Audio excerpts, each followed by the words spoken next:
I'm Stephen Sashin from the Movement Podcast. You can find us at jointhemovementmovement.com or all the various places where you can think of where you'd find Join the Movement Movement. If you go to jointhemovementmovement.com, you'll see Twitter and Facebook and YouTube and iTunes and everywhere else.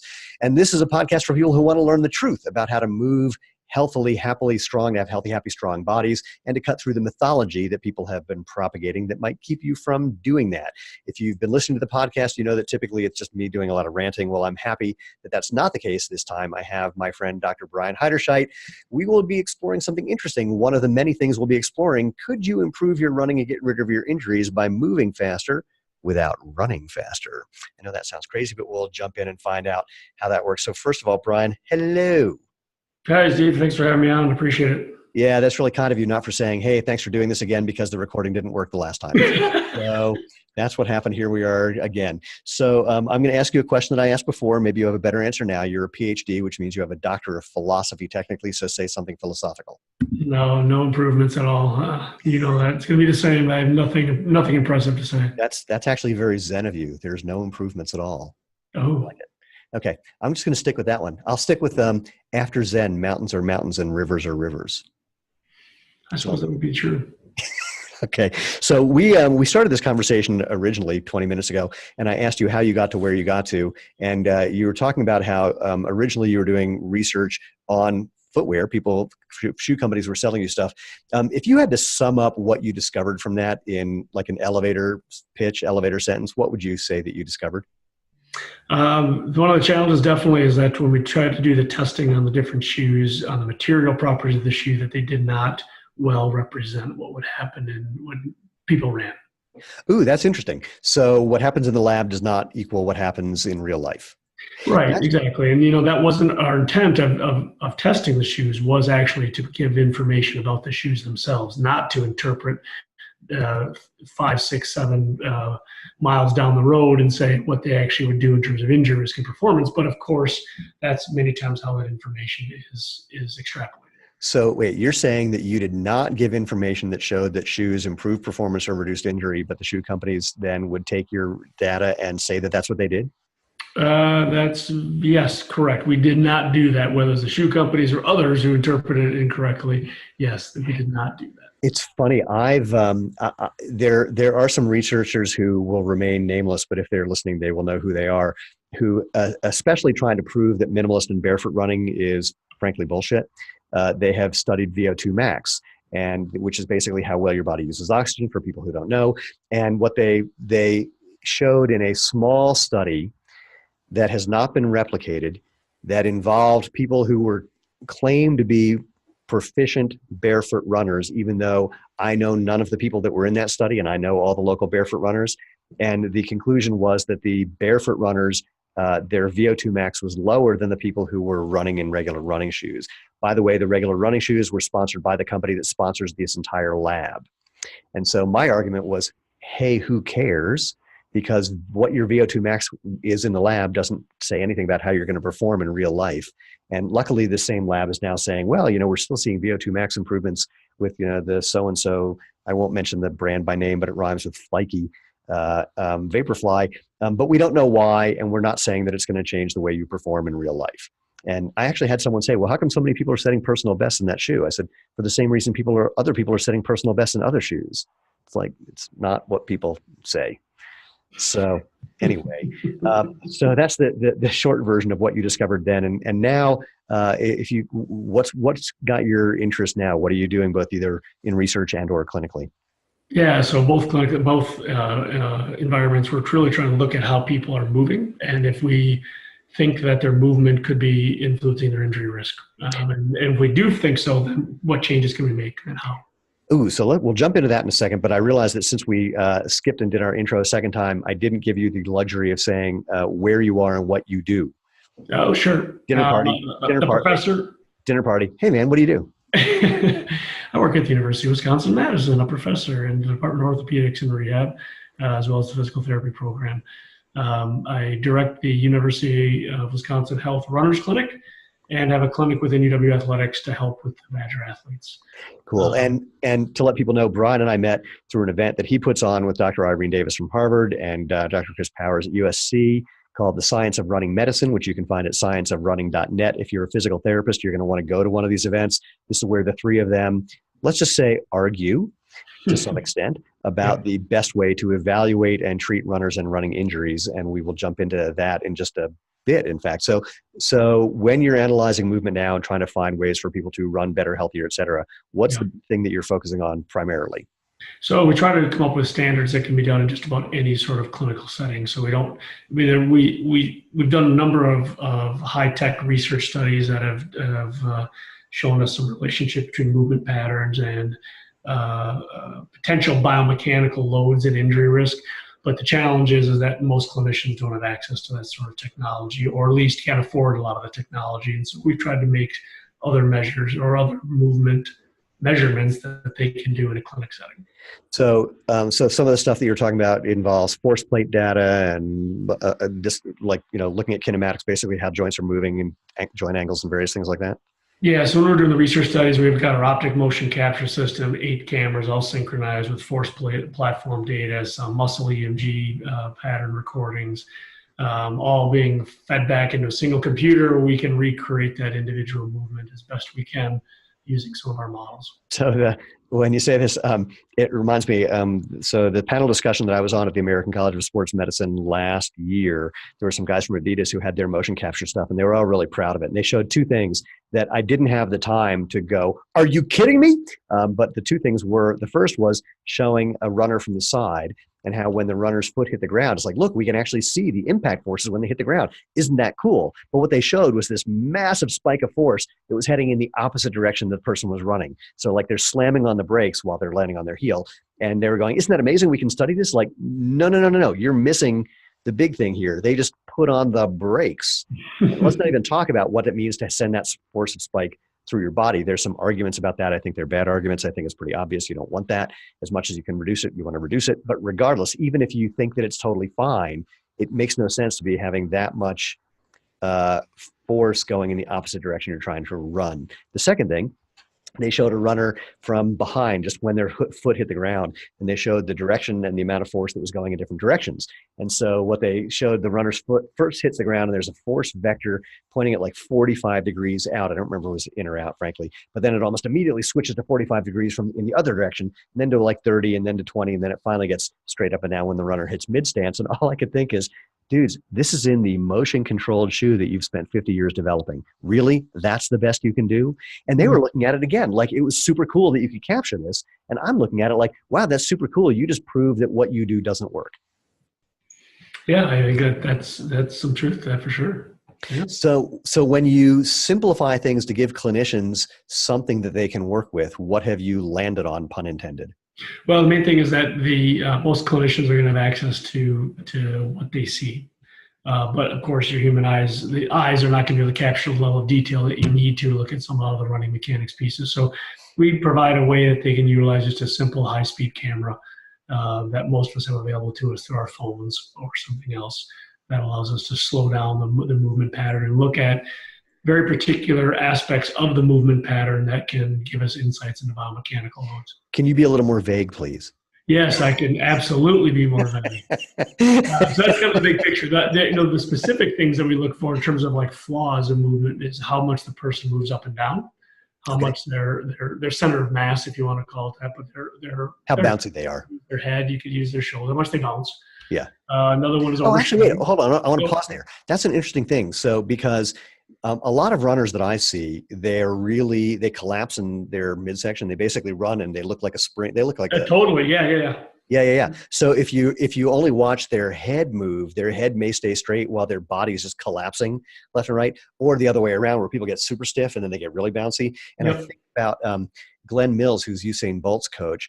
Glenn says that before Usain became an actual 100-meter runner, they spent a year just working on his core strength because he had been really collapsy and they had to tighten that up. So that's an interesting thing to consider. It's like watching how bouncy someone is, but if they're not bouncy, it could be that they're not necessarily doing the right thing still. So that's intriguing. Yeah. So, I mean, ideally, you'd be tracking it at their hip, right? And then you see how much that's moving up and down. But you're absolutely right, because we do see the same thing where where their trunk tends to kind of extend or flex and extend and flex as they're moving. And so therefore their head does this thing. So exactly what you're describing. Yeah. Okay. So we're checking to see how bouncy they are and what else? Yep. Second, see how much they bounce. Second thing we look for is are they what we think of as being an overstrider? And overstriding is one that a lot of people are like, how do you even define that? Overstriding does not mean a long stride length. Because obviously, as you run faster, you have to have a longer stride length. Stride length should increase. Overstriding really is what we're talking about is at that instant of landing, where that foot is positioned relative to your center of mass. And so what would you call bad versus good? So in terms of distance, that's the hard part because all of that's the hard thing about any sort of movement mechanics, that almost all of it scales with speed to some extent. So if we try to put a value on it and say, oh, you should land 10 centimeters ahead of your center of mass. Right.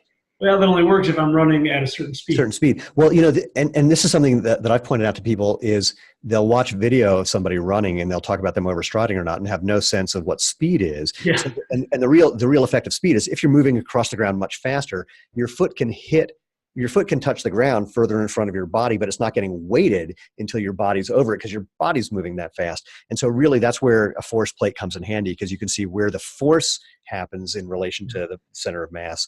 But in lieu of that, so when you're giving people guidance about what they want to look for, what's good or bad in terms of overstriding, what do you tell people if they don't have access to a force plate and they're just looking at video and have to try to maybe factor in speed?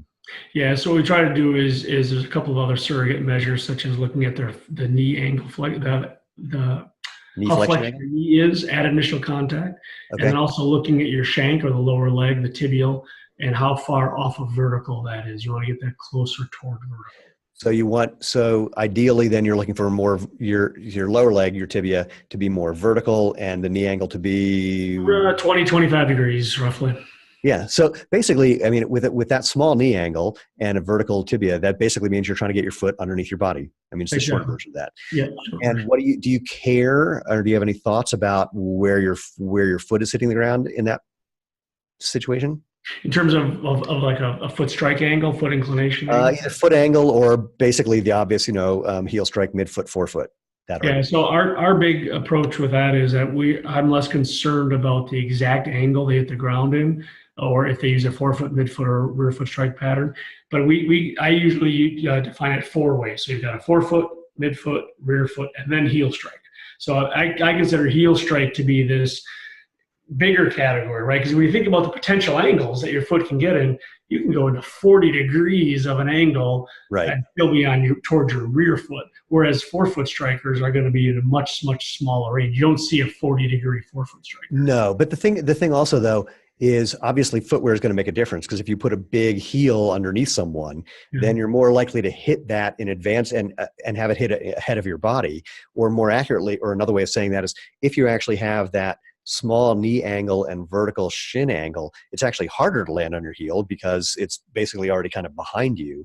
So those factors, I assume, play into it as well. Especially, do you test people both like in and out of shoes to see what that looks like?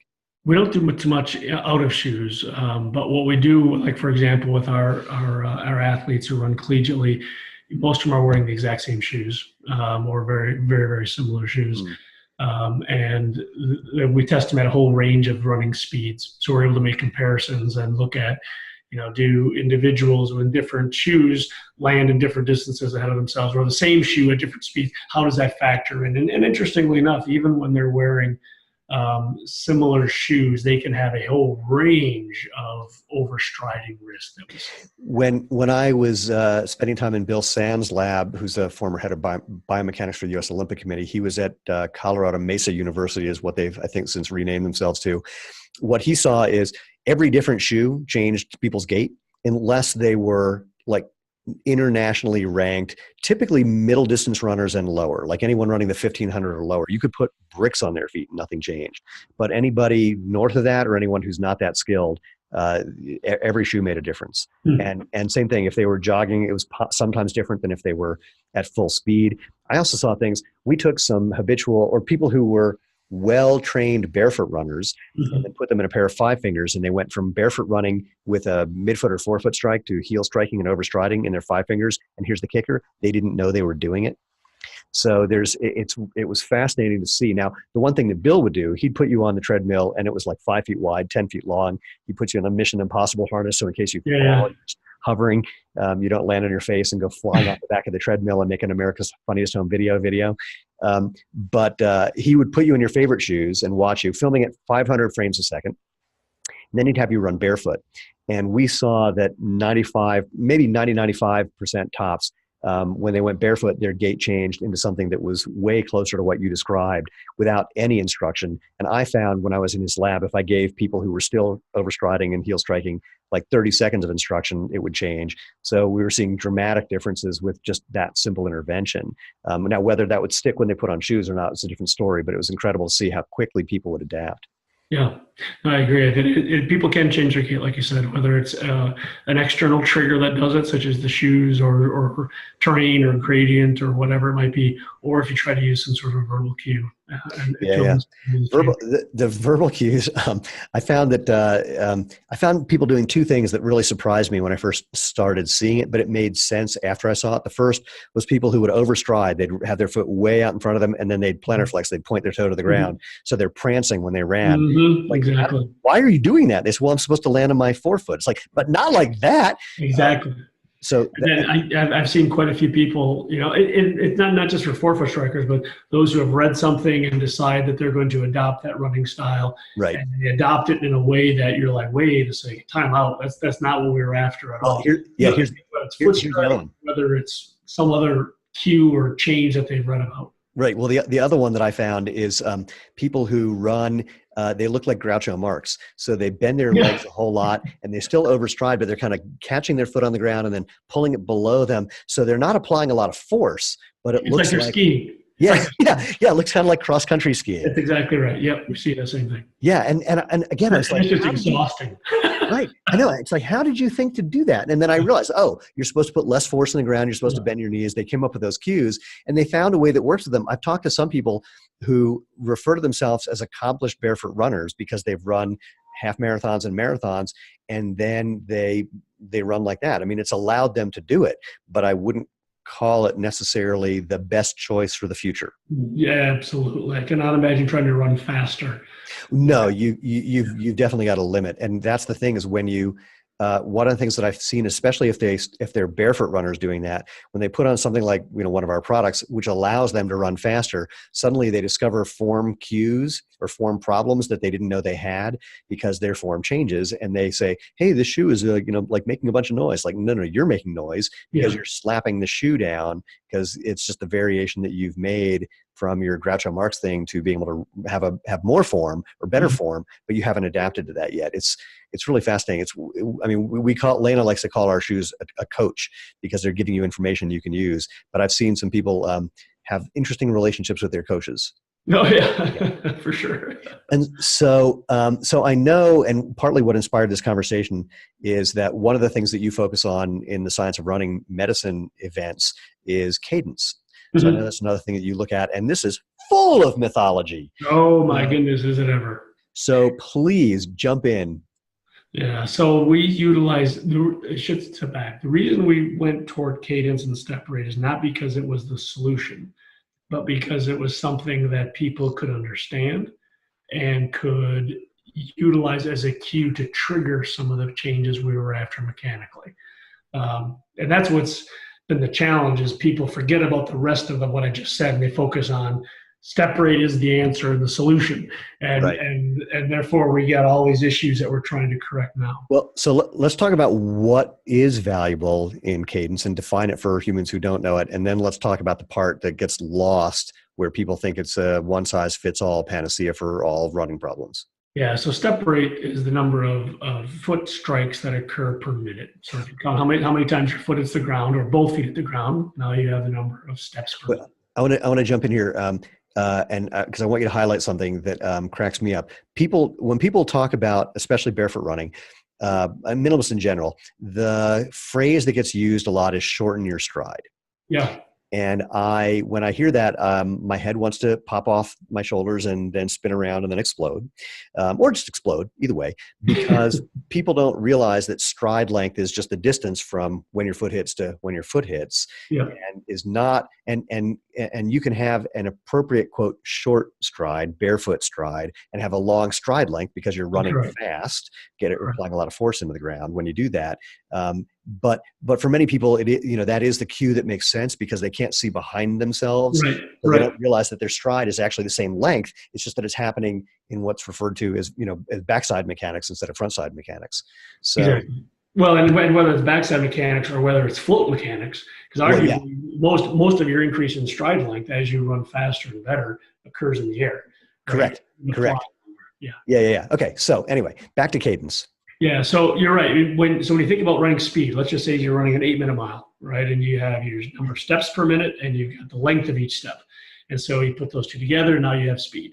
And so like what you've said is if you increase your number of steps per minute, that means you have to decrease the stride length. And while there is some elements if you're keeping the same relationship, speed. but there also is a way you can do so without compromising the advantages of stride length. Because in order to run faster, you have to have a decent stride length. So just to clarify, if you're staying at the same speed and you have longer stride length, you have to have faster turnover, faster cadence. But obviously, if you're increasing cadence and stride length stays the same, that's the same thing I just said. Then that's going to make you run faster. Yeah. So what is it about cadence that is both interesting to you clinically and from an intellectual perspective, and talk about just how it's become this sort of, magic holy grail thing in the minimalist running world. So the reason we got into it was because of what I mentioned before about the flaws of running, which is like excessive bounce, right, and overstriding. And when you increase somebody's cadence, you will reduce their bounce, and you can reduce how far they hit the ground ahead of their center of mass. They will reduce their overstride. And so what we do is we utilize those cues of a higher step rate so we can force them to feel what we want them to feel. And then without necessarily saying, oh, what we've done is now we've taken you from 158 steps per minute to 168 steps per minute. That means from now on, you are a 168 step per minute runner. That's what you were born with. And really, if you look under your scalp, you'll see tattooed on your forehead 168 because that's what you were prescribed when you were born. And that's completely false, right? Obviously, if you run faster, that number has to change. If you're running uphill or downhill. So wait, are you suggesting that this idea that most people have that you're supposed to run at 180 steps per minute might not be true? Right. And so then you heretic. Yeah, when 180 comes into play and says that is like this is optimum for all, which just flies in the face of common sense, right? When you think of how different we are in terms of our body size and shape and fitness levels, and that we're all supposed to get up and run at exactly the same step rate. It makes no sense, regardless of what speed we are. So then two questions come to mind. One is, talk to me about how you work with someone, and obviously they're doing this on a treadmill at first, they have to get out in the wild and find it differently, but talk to me about how you work with someone to find what is, let's call it an optimal range, given conditions changing. And also talk about what the value of doing that is, what's happening when people, other than the fact that by increasing their cadence while not running faster, you're more likely to end up with that knee angle and shin angle, so vertical shin angle, slight knee angle, foot underneath your body basically. But what else happens and how do you guide people to finding what's right for them? Yeah, great point. So the first one that we want to make sure on is that it's always relative to where they're starting from. So we're not making a guesstimate looking at them and measuring their body height and their body mass and their running speed and putting it into an equation and coming up with this is your optimum step rate. Those don't exist. Unfortunately, you haven't done that because you don't want to be rich. Yeah, well, unfortunately, I think people have tried to do that. Yeah, back in the 70s, 80s, and it failed pretty miserably. So it's really not something that we're able to pick up in any sort of predictive way. Other than what we do is we look at their mechanics, and like I said before, if their knee flexion angle, if their tibial angle, if their bounce is too much, whatever step rate they're running at when they're showing those flawed mechanics, then we want to adjust that step rate could be as little as 4 steps per minute. It could be as many as 14 steps per minute, to a point where we see improvements in those flaws. And then the idea is we use the metronome to guide that change initially. And why do we use a metronome? Because we didn't even, before we started using step rate, we would just do verbal cueing, like you described before. Hey, bend your knee a little bit more, bring your foot more into your center of mass, don't bounce as much, bring your tibia a little more. And number one, the people didn't necessarily understand what we were asking them to do. And number two, there was too many verbal cues for them to even conceptually understand and figure out a solution to. So we tried to take a lot of that initial thinking away and say, here, follow this rhythm. And then once we think we got the rhythm there a little bit, then we will supplement with verbal cues in a sense of saying, what feels different? Do you feel like you're bouncing less? Do you feel like your knee is softer? Do you feel like you're more under your center of mass, off your heel?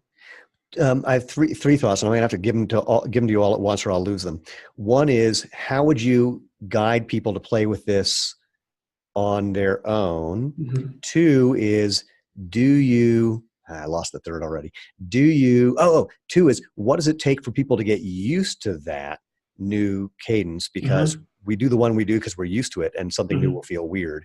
And the third is, do you, in that process, once it looks better to you, do you try to move them over that so they can kind of pendulum swing towards where you think might be kind of ideal? You know, it's something I do with people where I'm trying to think of the specific thing that I have them do. Oh, it's about lean or various things where I have them try to exaggerate something, just because otherwise what's correct feels weird. And if you exaggerate it, then coming back feels more normal. So again, for people who aren't going to go into a clinic necessarily and want to experiment with this, the process of getting more comfortable with that cadence and then kind of going further and coming back to, just however you might use that in the lab. So I'm going to take those out of order. The second one first being that how do we get people to get more comfortable with it? How long does it take even?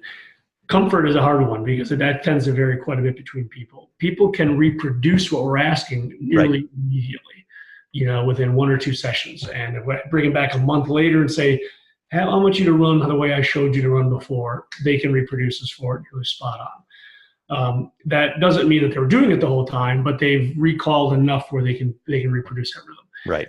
Comfort element is something that I think we struggle with, and that is that there's always this, if you take a runner and put them in a very distracted environment, even after undergoing very good gait retraining, that distracted environment, many times you will see their old pattern start to push itself out. So it's always there. It's just being masked and pushed down pretty heavily. Right.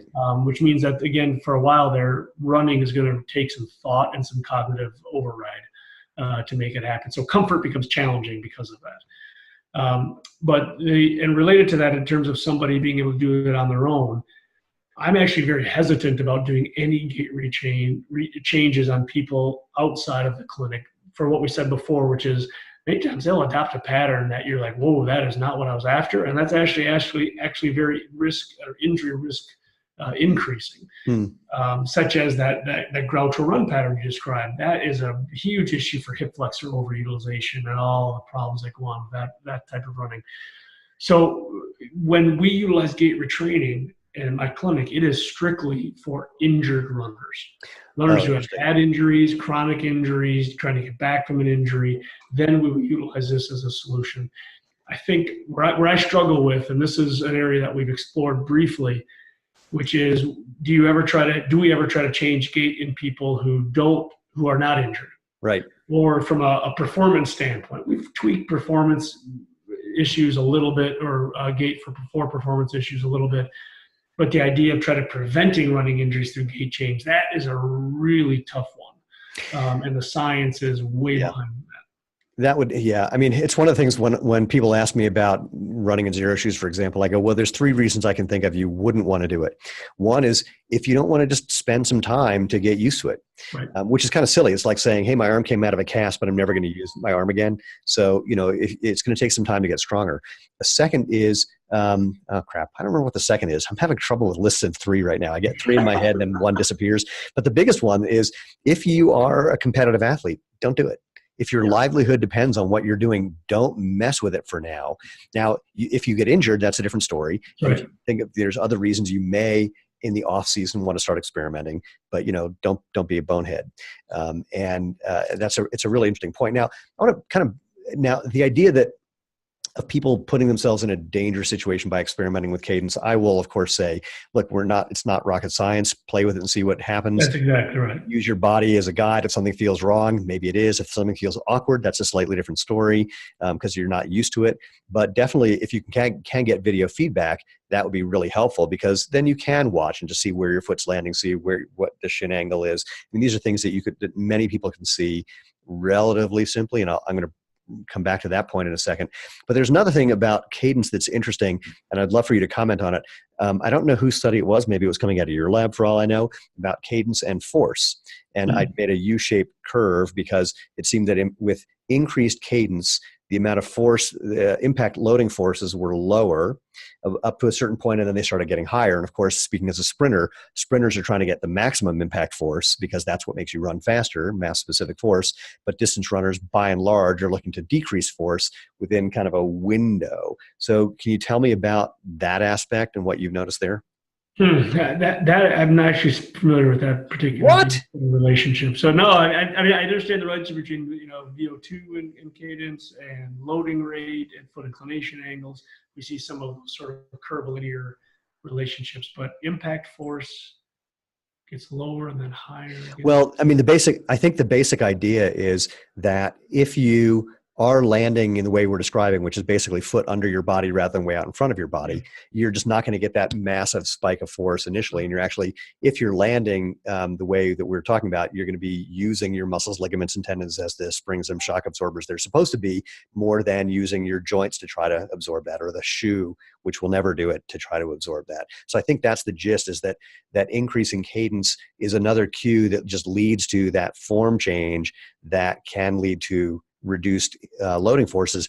But then you get to a certain point, and again, as you start becoming a sprinter, you're putting more force in the ground. That's the only way you can do that. So I thought you were going to know that when we were going to have I'm sorry, I probably should know that. Man, I'll have to look if I can find it. This is something that I remember seeing 7-8 years ago. If I can find it, I'll track it down and send it to you. Yeah, that'd be good, because you're absolutely right that I think when you're talking about any of these metrics, even in terms of how much you bounce up and down. Oh yeah. It doesn't mean you want to bounce less and less to zero. If you don't bounce at all, you are very inefficient as well. It's interesting you say that. There's some runners that you see that look like there's whoop, just like skating on ice, and it looks so cool because their head just doesn't move at all. But and some of them are really fast. But it's not that that's ideal. That's just and I've played with that, and it's like I can't do that one. I don't bounce very much, but I can't do that skating on ice thing. It looks super cool. Well, but I think the other thing too is that, because you're a lot of the examples you're describing also in the sprinting realm, and again, we're going from distance running speeds to sprinting. It's not just a linear change with no. Whole different world. But the mechanics change in much different ways. Yeah, there are certain mechanical changes that are very different and some that are exactly the same. So the basic idea of where you want your foot to land is basically the same. The gist of how you're applying force is basically the same, but it's just more. There's just extremes in sprinting that you don't see in distance running. But if you look at a good distance runner and a good sprinter, and you look at it in super slow motion, some of those differences are really hard to see unless you're staring at someone at 500 frames a second in super slow-mo. It has to do with, with how well your knee extends as you're entering the swing phase. I mean, there's all these like really weird things that when you know them, they're really obvious. But if you don't know, it just looks like someone sprinting is just running faster than someone who's a distance runner, which is not the case at all. Yeah. So, here's where I want to get into something fun. So back to the science of running medicine events. You and Chris and Irene, you kind of argue about a number of points, and you sort of agree on a certain number of points. And I have a theory about, I'm going to say it this way, and I'll say something and I want to ask you to comment on it. Mm-hmm. I said to Irene, who does this amazing presentation about her research, which essentially shows how regular running shoes can be the cause of problems, and getting out of those and into something truly minimalist. And under truly minimal, she does what she calls minimalist and partial minimalist. I call it true minimalist and fake minimalist. And so in the true minimalist category, there's Us Zero shoes and Vivo Barefoot and some 5-finger shoes and one Innovate shoe that's no longer made. But anyway, she shows, here's why running shoes can cause these problems. Here's why natural movement in a truly minimalist shoe can get rid of those. And it's a very well thought out linear presentation. And I said, it's almost ridiculous that at the end of your presentation, people don't come running to my booth and tackle me and steal my shoes. But they don't. Typically, about half the people in the room will come up to get more information, and then about half of them will end up trying what we're doing and seeing what's going on. And I have two theories about why that doesn't happen. But actually, first, I want to stop there and just have you comment on just what Irene has shown and how that does and doesn't relate to what you're doing and what your thoughts are. Yeah, so you're right. We do argue quite a bit. And Irene is a fantastic presenter and has a wealth of knowledge and studies that she's put on over the last several decades that's really informed her approach to it. I think that there are some extrapolations in their data, not over speculation, I'm not suggesting that, but to take it to the level of saying that this will reduce injuries and this will enable you to run faster, perform better. Those are elements that are still big gaps, and that we all have gaps. Well, and I'm going to interrupt there to say, because I don't think that she ever says this will make you run faster or perform better. No, I think you're right. I think that's true. I think it's true, which actually I think is a gap, right? So, it's funny. It's funny. Phil Maffetone, he wrote a book called 159, and his prediction is the first person to run a real marathon sub 2 hours will be barefoot or in our shoes, something that's as light as possible, but just giving you something to protect you from the ground, but basically as light as possible. But yeah, that to determine whether, and we have people who claim they're setting, and they are setting PRs all day, every day. We hear about people. I'm not saying that we do that. There's more to it than that. But yeah, the long-term study on injury prevention and improved performance, that's an interesting one and a tricky one and an expensive one and a time-consuming one. So that doesn't exist right now, in large part because the people on my side, the truly minimalist camp, we don't have the cash to put out the money for that research. And what a shock, the big shoe companies, they're not going to do it because the last thing they want to find out is that we're right. So, and I know a number of them suspect that we're right because anyway, they've looked at the research, they've experimented on their own, they have that. So ignoring the performance injury part or the injury prevention part, although she does talk about that and does have some ideas about how making these changes would be preventative. But regardless, okay, so that was an interruption just about what she's saying and where you're going from there. Well, I was just going to say that a lot of her data are based on loading rate information, what we know about how people run in loading rates. Okay. And that loading rates, as it changes, as it goes down, that's a good thing, and that has always potential advantages for it. And that's the hard part where, again, I think the three of us argue on, and that is the importance of loading rate from a ground reaction force measurement, vertical ground reaction force loading rate. It obviously has relevance and meaning, and has been shown to have some relevance towards certain types of injuries. It's just the extrapolation of, is this the one size? Well, it's interesting that you say it that way, because I'm going to toss out one argument and then another theory about why people don't rush and tackle me after her presentation. The other thing she talks about is more than just loading rate, is loading patterns and styles. So for example, if you have a shoe with a flared sole, yep, the flared sole is going to hit the ground first. It's going to create a fulcrum that actually causes your foot to, and lower leg and all of your body to move in unnatural patterns that then you have to compensate for. And then of course, like we talked about before, if a shoe breaks down, then that's going to cause problems as well. If it does lead towards if wearing a higher heeled shoe tends to make you be a heel striker, and I like to point out here, wait, I can reach and grab this. I can point out that your heel is a ball, and if you land on a ball, that's unstable, and suddenly you need all these other things to combat that. So there's other pieces to what she's doing other than that. But I'm gonna tell you the argument that I made to her about why people don't rush the stage, and then I'm gonna say something about you. All right. here's the argument I made to her. I said, the people who are in that room think they've made the decision about what they have on their feet through a rational process. They think they have concluded by whatever analysis and, you know, whoever they listen to, that they're wearing those shoes for a specific good reason. And if they think what they've done is rational, you can't argue them out of that with data. You can't give them other rational things that are going to make them, in fact, they'll look for the tiniest little chink in the armor and go, oh, see, that's got to be all crap because, you know, that I don't believe in that. And that's why I'm wearing these shoes that are 5 inches high and look like stilts, and only people in Ringling Brothers wear them when they're going out on the clown circus. So that's one thing. And I think there's a way around that. I mean, what I like to say is just look at what's natural. Look at, you know, your feet have a quarter of the bones and joints, or feet and ankles, a quarter of the bones and joints of your whole body, and no more nerve endings in your soles than anywhere but your fingertips and your lips. Clearly, you're supposed to use these things, and they're supposed to give you certain kinds of information and do certain things. Do your shoes let you do that? Do your feet feel better at the end of the day than they did at the beginning of the day? Do you feel better taking off your shoes than you did putting on your shoes? So there's ways of, you know, of having the conversation that isn't just about data. But here's the other one, and this goes to both you and Chris. What Irene, and actually it's interesting with what you said about how you've changed the way you're working with clinicians. Irene presents a very detailed and, let's say, complicated argument, but even more, it's something that most clinicians aren't going to either have the equipment to implement, or the skill to implement, or the desire to implement. It's like a whole process for analyzing what's going on, coming up with the right intervention, and presenting that to the client, the injured runner, so that they can make these changes and monitoring that over time. It's a very involved thing that I'm willing to bet some of those people in the audience just go, oh, wow, I just can't do that. And some of them may be right.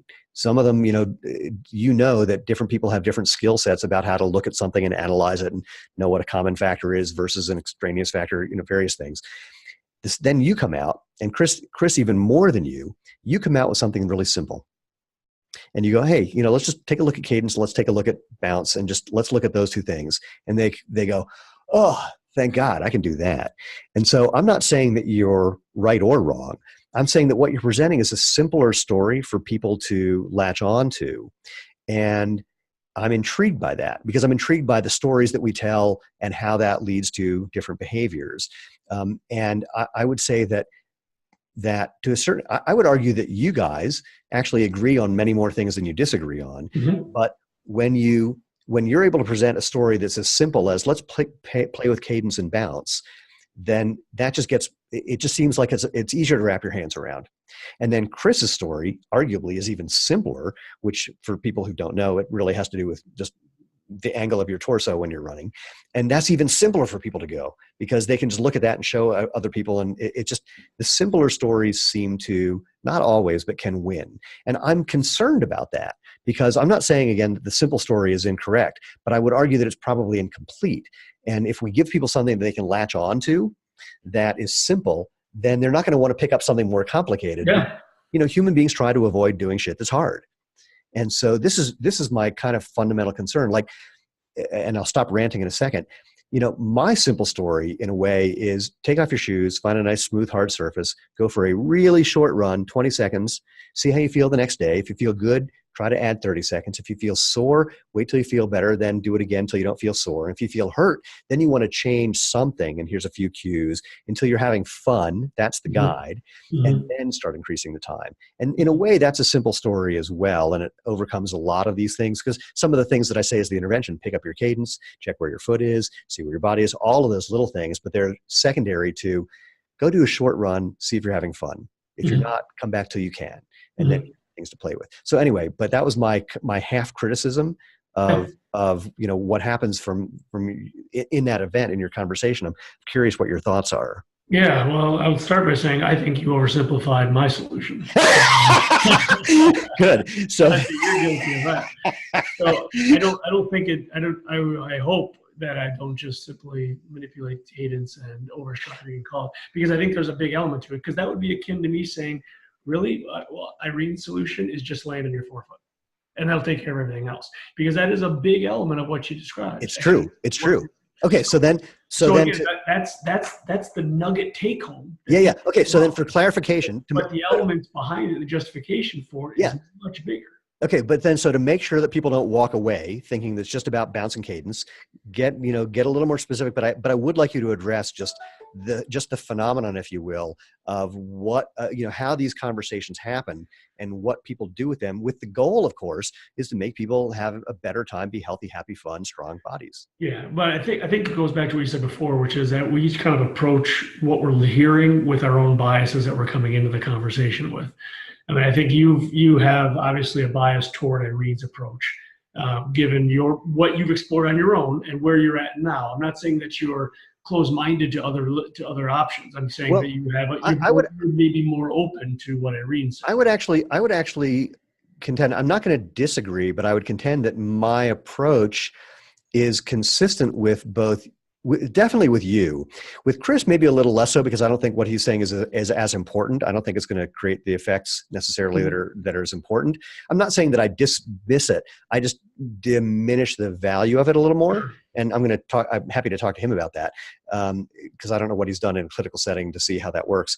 But I'm kind of open to it, because what I'm more interested in is just what's the thing that's going to basically lead to people having a happy, healthy, good time using their bodies naturally. And that includes what you're doing. I'm exploring this because I want to know what the best story is to tell, so that people can explore and experiment and discover what does work, that is true, that ideally is based on actual research and data, not just anecdotal. I mean, granted, look, we have 15,000 reviews and God knows how many emails and phone calls. So while I don't think that a preponderance of anecdotes equals data, when you have this much anecdotal information, you can't dismiss it. I hear where you're coming from. And I think the other element that clinically where we've evolved to, because this is not where we started. We started my clinic practice 20 years ago, 25 years ago. It wasn't like, hey, I'm going to do step rate because I love it. Right. It was more about it's one thing that led after the next. And part of it is, I think, where the clinicians, and again, I'm speaking to the audience who comes to the science of running medicine and where they may gravitate toward, a lot of it has to do with what they're hearing from their patients and what they think their patients will actually follow through on and be adherent, because obviously patient adherence and compliance is enormous. That's interesting. And insurance companies getting involved in payer systems. Irene's system is unique. I mean, she does have insurance involved with it, but a lot of it's cash pay as well. Chris's is cash pay. Ours is completely insurance based.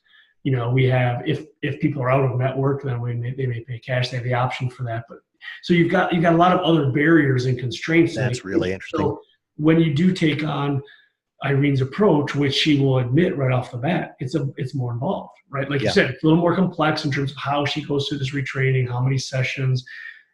If you are going to more a 4-foot landing and the shift load to the Achilles and the calf, you've got to prepare all that. You've got to have a patient group who is committed to that time. And frankly, if we're dealing with some high school students in the area in the middle of season, it's not going to work. If we're dealing with our collegiate athletes, it's not going to work. Not in the middle of the season anyway, unless they are broken. Well, yeah. Look, in the middle of the season, you don't want to mess with things in the middle of the season anyway. But backing up, I don't want to lose your accusation that I oversimplified things. So clarify. Wouldn't be the first time.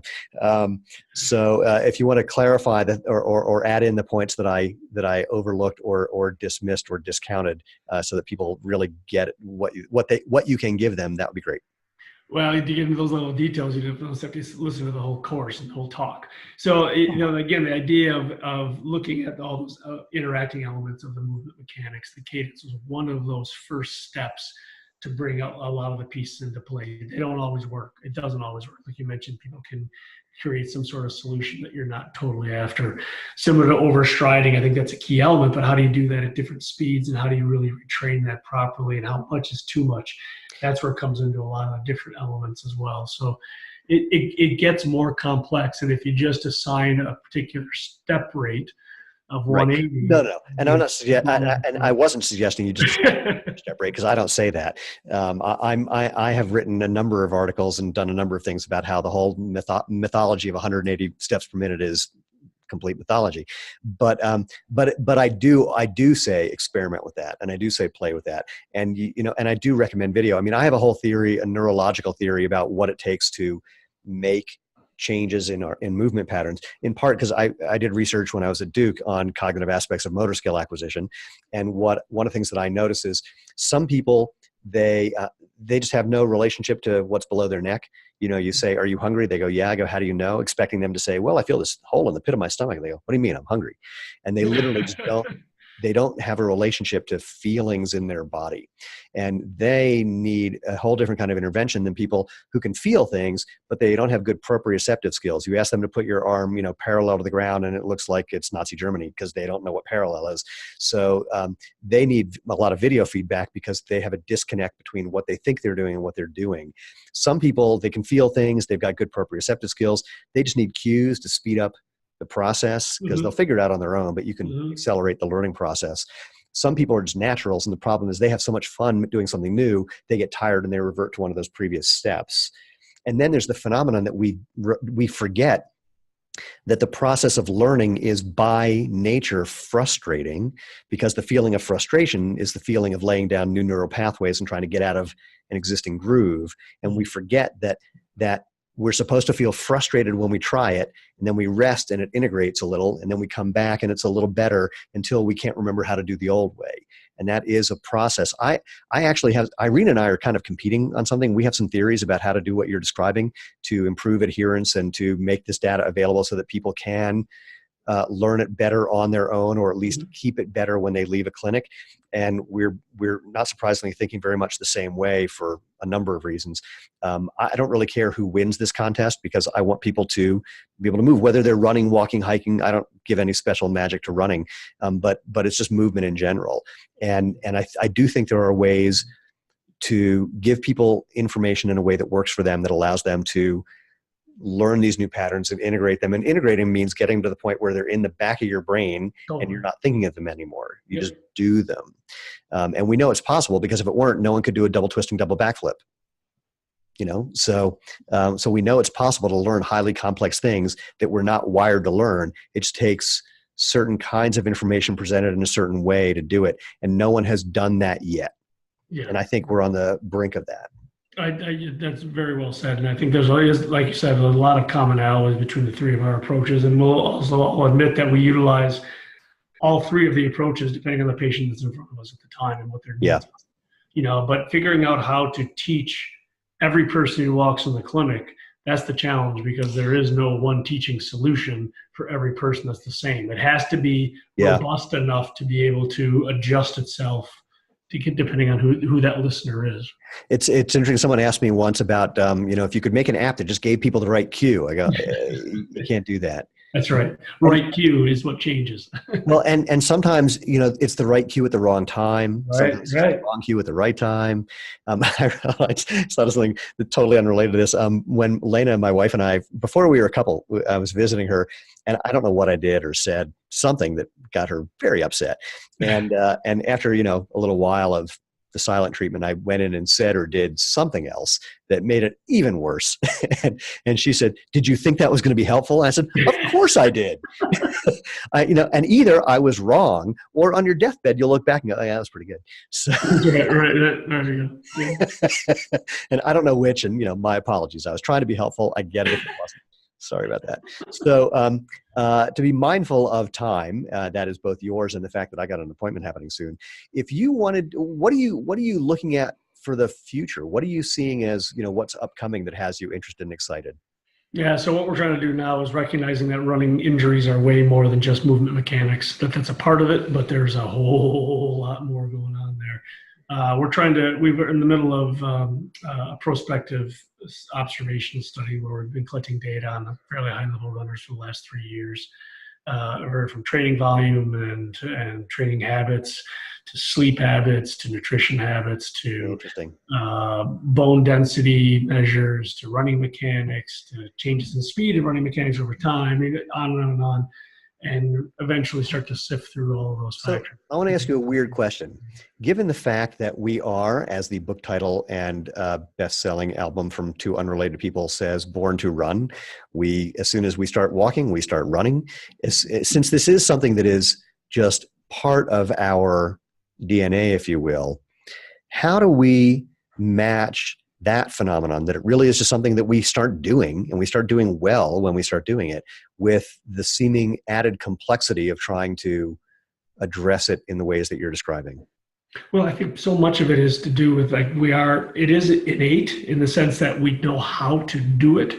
That doesn't mean we know how to do it well. In the sense that you take people you see some really unbelievably bad runners. Yeah. Or they just can't figure it out. Or what they've done is they've taken walking and just walk faster. Right. And to the point where there's just barely a flight phase, and it's really still walking. It's like walking with a little hop, walking with a little leap. Yeah. Or the fact that people have run very well when they were kids and playing around on the playground and whatnot, and then they stop at the age of 12 or 14, and then in their mid-30s, and after they've had a couple of kids of their own and their bodies have completely changed, and it's 20 years later, they now decide that they want to pick up running as an activity or as a hobby. And remembering how to do that and recognizing that you're not the same person as you were then, and movement patterns better change where you got problems. When I got back into sprinting at 45 after a 30-year break and was injured pretty much constantly for about the next 2 years, the biggest lesson that I learned, and it took me literally 2 years to learn this, is when I have the thought, let me just do one more, that's when I should stop. It's like in my brain, I'm still 18. It's like, I could totally do another 4 or 5 of these. Like, just cut it out. And that extra day, no, I can't do that either. Yep. So, and watching sprinters get older, watching what changes in sprinting biomechanics is very interesting. Because you just aren't as strong as you get. I was at the senior games. I had just turned 50, I guess, so I just qualified. And all the 60-year-old guys are hanging out with me saying, God, when you get to be 60, it just goes over a cliff. And the 80-year-old guys walked up and went, you guys have no idea what you're talking about. But it's true. And you watch what changes when, muscles atrophy. I mean, sarcopenia is a real thing. You just can't keep the same muscle mass and the same strength as you get older. And then you have to make changes. And the changes are relatively similar that these guys have. And you just hope that you can figure it out in real time, because you can't do it in advance. If you try to make those changes in advance, it doesn't work. And interestingly, you know what the biggest change it turns into? Cadence. Oh, I thought, yeah. They just try to get more steps in the ground and instead of covering more distance. It's really interesting to see. And some of these guys are still like crazy fast. It's really, it's both hopeful, inspiring, and annoying. I just don't see it. So, all right. One last question. I was gonna try. Well, here, if people want to kind of find out more about what you're up to and get information about that, where would you direct them? All right. So, for the general public, certainly check us out at University of Wisconsin's website, University of Wisconsin-Madison website, and the Department of Orthopedics and Rehab. They can see all of our research that we have going on. For the clinicians in the audience, physical therapists, physicians, other healthcare professionals across the board. If you're interested in running medicine, check us out at scienceofrunning.net for our annual Science of Running Medicine conference. We hold once a year. Next year, we're looking to, most likely, we'll be at Mayo Clinic in Rochester, Minnesota. Oh, that'd be fun. Now, but I know you are also, there's other events. What's the one coming up? People might be coming up.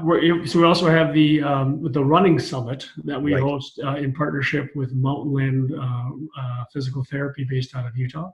So we will be in Park City, Utah, in middle of September in 2019. Yeah, it's been our 4th annual event. It's really a fun time. The agenda and itinerary changes every single conference.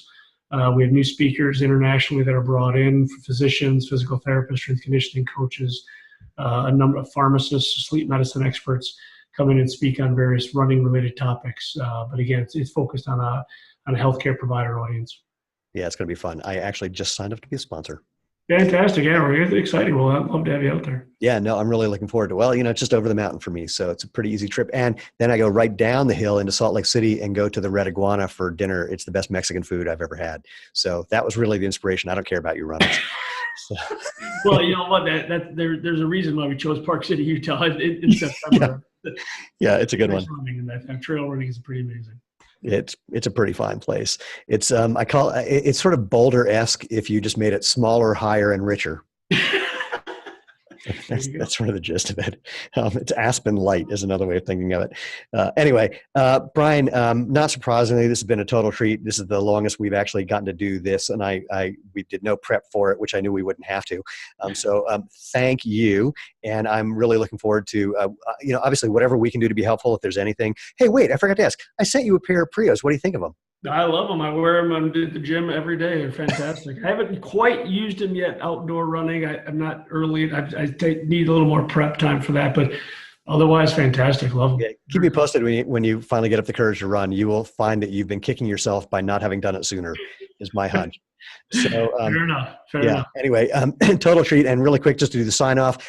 First of all, thank you all for listening and being part of one of my just solo rants.